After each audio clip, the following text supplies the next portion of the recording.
Hello friends, I am Anmol. Friends, इस video में हम बात करेंगे बीए एलएलबी और एलएलबी के सिलेबस के बारे में। फ्रेंड्स, आप किसी भी यूनिवर्सिटी के लिए अप्लाई कर रहे हैं तो आप लोग का जो क्राइटेरिया है वो सभी का अलग अलग रहता है। तो आज हम बात करेंगे central university doctor Hari Singh और यूनिवर्सिटी सागर के बारे में, क्योंकि जो भी यूनिवर्सिटी के लिए आप अप्लाई कर रहे हैं आप उस यूनिवर्सिटी का क्राइटेरिया एक बार ज़रूर देख लें, क्योंकि क्राइटेरिया के अकॉर्डिंग ही आपको एडमिशन दिया जाएगा। तो फ्रेंड्स, आप जिस भी यूनिवर्सिटी में एडमिशन लेना चाहते हैं, जिस भी कोर्स में एडमिशन लेना चाहते हैं, अगर आपको क्राइटेरिया समझ नहीं आ रहा है तो आप हमें कमेंट कर सकते हैं। लेकिन अभी हम बात कर रहे हैं डॉक्टर हरी सिंह गौर यूनिवर्सिटी सागर में बीए एलएलबी और एलएलबी के क्राइटेरिया के बारे में। क्या सिलेबस रहेगा मैं आपको हिंदी में बताने वाली हूँ, वो भी बहुत ही सिंपल लैंग्वेज में। तो सबसे पहले हम बात कर लेते हैं कि आपका जो फर्स्ट सेक्शन रहेगा जिसमें कि लैंग्वेज है, तो आपको लैंग्वेज में क्या चॉइस करनी है। तो लैंग्वेज आप हिंदी और इंग्लिश में से कोई भी एक लैंग्वेज चॉइस कर सकते हैं, ठीक है। तो ये कंपलसरी नहीं है कि आपको इंग्लिश ही चॉइस करनी है, आप इंग्लिश या हिंदी दोनों में से कोई भी चॉइस कर सकते हैं। सेकंड की बात करें हम डोमेन्स की, तो डोमेन में आपको जो है वो लीगल स्टडी चॉइस करना है, ठीक है। लीगल स्टडी आपका कंपलसरी रहेगा डोमेन में। इसके बाद हम बात करें आपका थर्ड सेक्शन की, जो कि है आपका जर्नल टेस्ट। तो आपको थर्ड में क्या चॉइस करना है, जर्नल टेस्ट। तो फर्स्ट में आपको लैंग्वेज आपको चॉइस करनी है, डोमेन में आपको लीगल स्टडी और जर्नल टेस्ट, ये तीनों चीज़ें आपकी कंपलसरी होंगी। अगर आपकी एक भी जो है वो नहीं होता है, एक भी सेक्शन अगर आप चॉइस नहीं करेंगे तो आपको एडमिशन नहीं मिलेगा, ठीक है।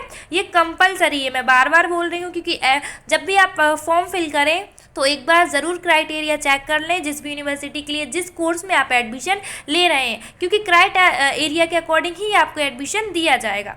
तो अभी मैं बात करें कि आपकी लीगल स्टडी में आपको क्या पढ़ना है, लीगल स्टडी में क्या सिलेबस है। हम ये एनटीए का ऑफिशियली जो है वो सिलेबस देख रहे हैं, ठीक है।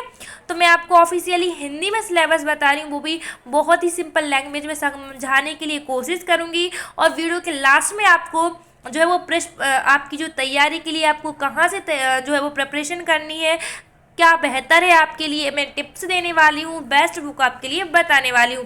तो वीडियो को लास्ट तक ज़रूर देखें। हम लोग वीडियो स्टार्ट करते हैं। तो सबसे पहले जो है आपको मैं बता दूं, आपकी लीगल स्टडी में आपके 50 क्वेश्चन आएंगे। मैं अभी लीगल स्टडी की बात कर रही हूं, तो आप लीगल स्टडी पे ही बात करें। तो इसमें आपके 50 क्वेश्चन आएंगे, ठीक है, जिसमें से आपको 40 जो है वो क्वेश्चन सॉल्व करने हैं। ओके, सभी जो है वो क्वेश्चन है वो आपके ऑप्शन में रहेंगे। और इसमें आप सिलेबस की अगर हम बात करें तो इसमें आपकी रहेगी न्यायपालिका। पहले आपका टॉपिक दिया हुआ है न्यायपालिका, जिसमें है भारत में न्यायालयों और कानूनी कार्यालयों की संरचना और पद अनुक्रमांक, संविधान, भूमिकाएं एवं निष्पक्षता, न्यायाधीशों की नियुक्ति, प्रशिक्षण, सेवानिवृत्ति और पदच्युति, न्यायालय और न्यायिक समीक्षा, ठीक है। तो इसमें क्या रहेगा, आपका जो कोर्ट रहता है, ठीक है, जुडिशियरी आपकी पूरी रहेगी। इसमें आपके जो भी भारत के न्यायालय हो, चाहे वो सिविल हो, क्रिमिनल हो, ठीक है, इनका जो है वो होता है क्रम क्या होता है, पद का जो क्रम होता है। जैसे कि हम सिविल में बात करें तो आपका जो वो तो फर्स्ट क्लास सेकंड क्लास, फिर फर्स्ट क्लास रहता है। इसके बाद आपका जो है वो जिला मजिस्ट्रेट जिला आपका कोर्ट रहता है। इसके बाद हाई कोर्ट रहता है। वैसे आपका क्रिमिनल में रहता है, ठीक है। तो क्रिमिनल में भी आपका ऐसे ही रहता है, ठीक है, फर्स्ट सेकंड मजिस्ट्रेट। फिर इसके बाद आप लोग का रहता है सेशन कोर्ट। तो इसके बाद आपका जो है वो हाई कोर्ट रहेगा। तो इस तरह से जो है ना वो पद रहते हैं, उन पर आपसे क्वेश्चन पूछे जाएंगे। कॉन्स्टिट्यूशन यानी संविधान, संविधान पे आपसे प्रश्न पूछे जाएंगे। संविधान में आपके आर्टिकल आते हैं। संविधान में आपके जो कि संशोधन है, जो ऐसे संशोधन है जो कि बहुत ज़्यादा जिनमें अमेंडमेंट किया गया है संविधान में, तो ऐसे संशोधन जो है वो आते हैं और आर्टिकल आपके पूछे जाते हैं। आर्टिकल में आपसे आर्टिकल नंबर भी पूछ सकते हैं। आर्टिकल के जो इम्पोर्टेंट आर्टिकल के अंदर जो बातें हैं वो बहुत ज़्यादा पूछी जाती हैं, ठीक है। इसके बाद आपसे यहाँ पे केस लॉ भी पूछे जाते हैं, भूमिकाएं हैं, निष्पक्षता है, ठीक है। इसके बाद न्यायाधीशों की नियुक्ति, इनकी जो न्यायाधीशों की नियुक्ति है वो कौन करता है और किस आर्टिकल में बताया गया है, ये सब आपसे यहाँ पूछे जाते हैं। सेवानिवृत्ति यानी कि प्रशिक्षण, तो इनकी जो रहती है वो एज लिमिट कब तक रहती है, कब तक ये पदावधि रहती है, तो ये सब चीज़ें आपसे पूछी जाती हैं। इसके बाद न्यायालय और न्याय समीक्षा, यानी कि जो कोर्ट है, कोर्ट से रिलेटेड बातें आपकी यहाँ से बहुत ज़्यादा पूछी जाती हैं। इसके साथ साथ आपसे न्यायिक समीक्षा यानी केस लॉ आपसे पूछे जाते हैं। मतलब केस लॉ का मतलब होता है कि ऐसा कोई केस जिसमें जो है वो सुप्रीम कोर्ट ने या हाई कोर्ट ने कोई इम्पॉर्टेंट एक गाइडलाइन दी हो, एक शीर्षक दिया हो, वो आपसे केस लॉ पूछे जाते हैं। यहाँ पे सभी नहीं पूछे जाते, जैसे आईएमपी है, जैसे कि केरला का केस है, ठीक है, तो केशवानंद भारती का केस है, तो ऐसे केस जो आईएमपी है वो यहाँ पे पूछे जाएंगे आपसे, ठीक है। इसके बाद कानून के विषय आते हैं, जिसमें आपका फर्स्ट है संपत्ति का कानून, अनुबंधों का कानून, अपकृत्य का कानून, भारत में आपराधिक कानूनों का परिचय, ठीक है। संपत्ति का कानून जो है वो प्रॉपर्टी एक्ट से आपका पूछा जाता है, ठीक है। तो यहाँ से प्रॉपर्टी एक्ट की जो है वो कैसे प्रॉपर्टी ट्रांसफ़र होती है, ठीक है, प्रॉपर्टी को ट्रांसफ़र करने के लिए जो है वो कितने चीज़ें होती हैं, कितने प्रकार से प्रॉपर्टी ट्रांसफ़र होती है, और जो आपकी वसीयत है और आपका मुख्तारनामा है, ये सब क्या होते हैं, कहाँ बताए गए हैं, किस एक्ट में और किस एक्ट के सेक्शन में है, और इसके साथ साथ आपसे टॉर्ट भी पूछा जाता है, ठीक है। ये भी अपकृत्य जो है वो उसके अकॉर्डिंग आते हैं। और भारत में आपराधिक कानून जो है आईपीसी आपसे यहाँ पे पूछी जाती है, सीआरपीसी, ठीक है। तो इसमें आपके लिए जो आईएमपी टॉपिक रहते हैं, जो जैसे कि चोरी है तो वो किस सेक्शन में डिफाइन है, हत्या है, ठीक है। अब ये सब छोटी छोटी चीज़ें आपसे यहाँ पे पूछी जाती हैं। लेकिन आपराधिक विधि में भी आपसे न्यायिक समीक्षा पूछी जाती है, जैसे कि ऊपर बताया गया है, न्यायालय और न्यायिक समीक्षा, यानी कि मैं बोल रही हूँ केस लॉ, ठीक है। इसके बाद आपसे पूछा जाएगा डेफिनेशन पूछी जाती हैं संपत्ति की कितने प्रकार की होती हैं, तो आप ये भी देख लें। इसके बाद है मध्यस्थता, न्यायाधिकरण, अधिनिर्णय और वैकल्पिक विवाद समाधान, जिसमें आपको प्रतिकूल और जिज्ञासु प्रणाली, वैकल्पिक विवाद समाधान का परिचय, एडीआर के प्रकार, मध्यस्थता, प्रशासनिक, न्यायाधिकरण, मध्यस्थता और सुलह, लोक अदालत, लोकपाल और लोक नियुक्त, ठीक है। तो ये आपसे जो है वो पूछे जाएंगे। बहुत सारे टॉपिक हैं जो है वो कौन किसके अधीनस्थ होता है, ठीक है, और न्यायाधिकरण जो है वो कैसे बनता है। तो ये आपसे एमसीक्यू जो है ना, आपके लिए 4 ऑप्शन रहेंगे, लेकिन आपसे ये सभी क्वेश्चन वहाँ से पूछे जाएंगे, ठीक है। लोक अदालत क्या होती है, कितनी होती है, कहाँ होती है, तो लोकपाल की नियुक्ति कौन करता है, ठीक है, इनके कार्य क्या होते हैं, तो इस तरह से आपसे क्वेश्चन पूछे जाते हैं। इसके बाद है भारत में मानवाधिकार, जिसमें आपसे परिचय पूछा जाएगा, अंतर्राष्ट्रीय संदर्भ, भारत में संवैधानिक ढांचा और संबंधित कानून, अर्ध न्यायिक निकायों की शिकायत तंत्र, ठीक है। तो संविधान से है वो आपके बहुत सारे क्वेश्चन बनते हैं यहाँ पे।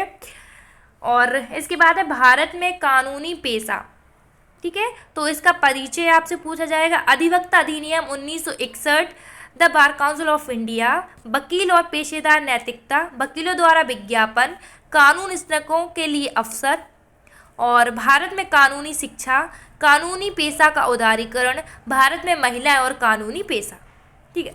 तो सिंपल सी भाषा में अगर मैं कहूँ तो जो एडवोकेट से रिलेटेड जो भी अधिनियम है, एक्ट है, उनसे आपसे क्वेश्चन बनते हैं, ठीक है।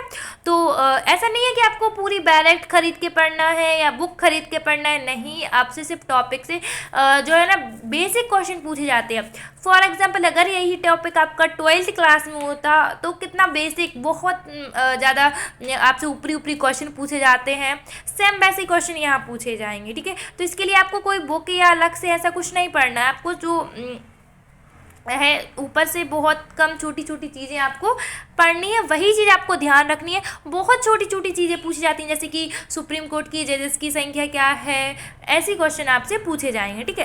कानूनी सेवा, जिसमें आपकी कानूनी पृष्ठभूमि है, आपराधिक कानून के तहत मुफ्त कानूनी सहायता, राज्य द्वारा कानूनी सहायता, भारतीय संविधान के तहत कानूनी सहायता, NARL SAR विनियम 2010, मुफ्त कानूनी सेवाएं देने के लिए मानदंड, लोक अदालत, सामाजिक न्याय और मानवाधिकार के संदर्भ में कानूनी सहायता। तो यहाँ आपसे कानूनी सहायता जो कि मुफ्त दी जाती है, ऐसे क्वेश्चन जो बनते हैं आपसे, चाहे वो संविधान के अकॉर्डिंग हो, ठीक है। तो ये सब चीज़ें आपसे पूछी जाएंगी। इसके बाद अंतर्राष्ट्रीय संदर्भ में आपसे पूछा जाएगा अंतर्राष्ट्रीय कानून का परिचय, इंटरनेशनल लॉ, ठीक है। तो इसके साथ साथ आपसे संधियाँ, जो इंटरनेशनल अपनी कंट्री की जो भी संधियाँ हैं, सीमा शुल्क हैं, ये सब, ठीक है। अंतर्राष्ट्रीय संस्थान है, अंतर्राष्ट्रीय मानवाधिकार है, प्रथागत अंतर्राष्ट्रीय कानून है, अंतर्राष्ट्रीय कानून और नगरपालिका कानून है, अंतर्राष्ट्रीय कानून और भारत है, विवाद समाधान है, ठीक है। तो ये सब चीज़ें आपसे पूछी जाएंगी।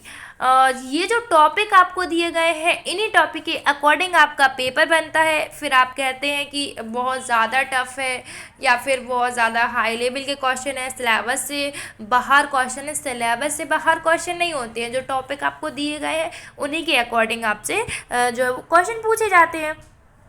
और कानूनी सुक्तियाँ हैं, ठीक है, निम्नलिखित दृष्टांतों के साथ। तो बहुत ज़्यादा टफ नहीं है। अगर आप को लग रहा है कि बहुत ज़्यादा टफ है, तो बहुत ज़्यादा नहीं है। बस इतना है कि आप लोग को बहुत ज़्यादा ध्यान से पढ़ने की ज़रूरत है, लाइटली बिल्कुल भी ना लें, क्योंकि पिछले बार भी आप लोग का एग्ज़ाम जब हुआ है तो काफ़ी ज़्यादा क्वेश्चन जो है वो अच्छे से अच्छे क्वेश्चन आए हुए हैं। तो इसके लिए आपको पढ़ने की बहुत ज़रूरत है, क्योंकि कंपटीशन बहुत ज़्यादा है। तो मैं आपको वीडियो की स्टार्टिंग में बोली थी कि आपको लास्ट में बहुत बेहतर बुक बताऊंगी और साथ साथ आपको जो है वो टिप्स भी दूंगी। तो टिप्स यही है कि आपको सिलेबस मैंने आपको बता दिया है, अब सिलेबस के अकॉर्डिंग, टॉपिक के अकॉर्डिंग आपको तैयारी करनी है, ठीक है। तो सक्सेस मंत्र जो है वो न्यू बुक इस बार आई है, जो कि न्यू एडिशन है सक्सेस मंत्र का, जिसमें आपकी ना लीगल स्टडी प्लस आपको इसी में लैंग्वेज मिलेगी, हिंदी और इंग्लिश दोनों, ठीक है। अगर आप हिंदी चॉइस करते हैं तो हिंदी है, इंग्लिश चॉइस करते हैं तो इंग्लिश है, ठीक है। इसी बुक में आपको लीगल स्टडी मिलेगी और इसी बुक में आपको जनरल टेस्ट मिलेगा। बहुत ज़्यादा कोशिश की गई है कि आपके सभी जो टॉपिक सिलेबस में दिए गए हैं हम उनको कवर कर सकें। इसमें आपको थ्योरी नहीं है, क्योंकि थ्योरी जो है वो थ्योरी से कभी भी, अब यहाँ पे आपके जो है मल्टीपल क्वेश्चन पूछे जा रहे हैं, तो थ्योरी पढ़ने का कोई मतलब नहीं है। आपने थ्योरी पढ़ ली है, ठीक है। अगर आप थ्योरी अभी भी पढ़ते हैं तो मुझे नहीं लगता कि किसी भी एग्ज़ाम की 1 महीने 2 महीने में थ्योरी पढ़ के तैयारी की जा सकती है। अब आपको प्रैक्टिस की ज़रूरत है, क्योंकि NTA का जो नोटिस है वो आ गया है कि मई में आपके जो है वो एग्ज़ाम होने हैं। तो आप लोग की बोर्ड परीक्षा जो है वो अब मार्च में हो जाएंगी, मार्च अप्रैल में आपकी बोर्ड परीक्षाएं कंप्लीट होती हैं और जस्ट मई में आपका पेपर है। तो जब आप बोर्ड परीक्षा की तैयारी कर रहे हैं मई में, तो मार्च में आप एग्ज़ाम दे रहे हैं, तो मई बहुत जल्दी 1 महीने का आपको टाइम मिल रहा है, तो 1 महीने में आपकी थ्योरी नहीं पढ़ पाएंगे आप। तो इससे अच्छा है कि आप प्रैक्टिस करें। उस बुक में आपको पास्ट ईयर पेपर दिए गए हैं, क्योंकि पास्ट ईयर पेपर जो है वो सॉल्व करने के बहुत ज़्यादा फ़ायदे होते हैं।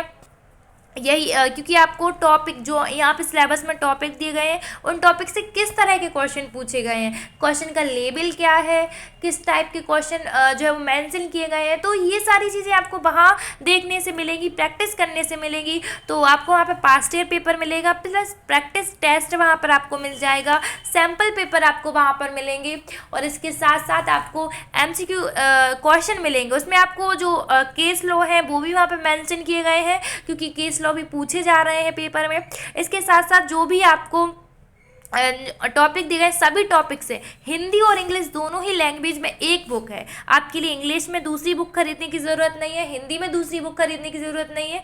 आपको एक ही बुक में आपको दोनों चीज़ें मिलेंगी, ठीक है। एक साइड आपको इंग्लिश मिलेगी, एक साइड हिंदी मिलेगी। जैसे कि आपकी अगर आप लॉ के स्टूडेंट नहीं हैं, लेकिन जैसे आपकी डायरेक्ट आती हैं और भी चीज़ें आती हैं, तो वैसे ही आपको मिलेगा। तो आपको बिल्कुल भी परेशान नहीं होना, आपकी बहुत अच्छी प्रिपरेशन आपकी एक ही बुक में होगी। और सबसे कम यह है कि मार्केट में सबसे कम प्राइस में आपको ये बुक मिलेगी। इसके साथ साथ सब कुछ एक बुक में मिलेगा।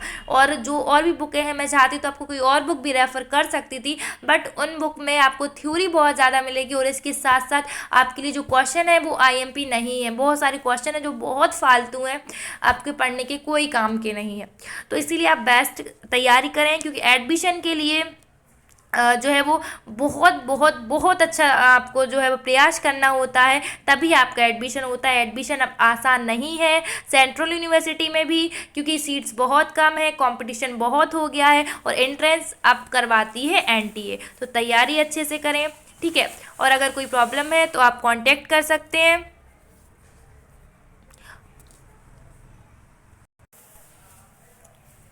नेक्स्ट पार्ट हम लेकर आ रहे हैं, जिसमें हम बात करेंगे लैंग्वेज का आपका सिलेबस के बारे में, जनरल टेस्ट के सिलेबस के बारे में।